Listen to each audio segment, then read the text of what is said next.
Trump यांचं भारताला blackmailing, Russia भडकला।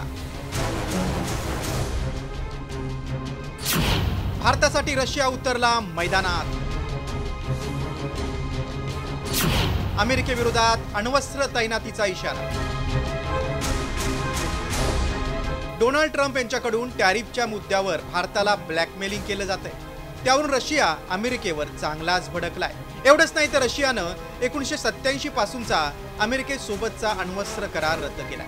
त्यामुळे जगावर अणुयुद्धाचे ढग जमा व्हायला सुरुवात झाली। मात्र रशियाचा अमेरिकेसोबतचा इंटरमिडिएट रेंज न्यूक्लिअर फोर्स करार नेमका काय होता ते पाहूया। 1987 मध्ये शीतयुद्धानंतर अमेरिका आणि रशियामधील द्विपक्षीय करार 500 ते 5,500 किलोमीटरचं अण्वस्त्र तैनात आणि निर्माण करण्यावर निर्बंध। अमेरिका आणि रशियानं एकमेकांच्या सीमा भागात अण्वस्त्र तैनातीवर निर्बंध। 2018 मध्ये अमेरिकेनं रशियासोबतचा करार रद्द केला।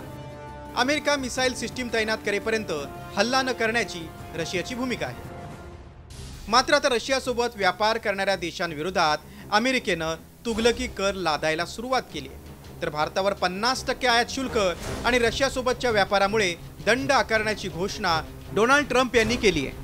एवढंच नाही तर अमेरिकेनं युक्रेन विरोधात रशियाचं युद्ध सुरू असताना रशियाच्या सामरिक क्षेत्रात 2 अण्वस्त्र सज्ज पाणबुड्या पाठवण्याची घोषणा केली। आणि रशियाचे माजी राष्ट्राध्यक्ष दिमित्री मेदवेदेव यांनीही अमेरिकेच्या नांग्या ठेचण्याचा इशारा दिलाय। तर अमेरिकेनं डेन्मार्क, ऑस्ट्रेलिया आणि फिलिपिन्समध्ये INF मिसाईल तैनात केल्याचा दावा केलाय।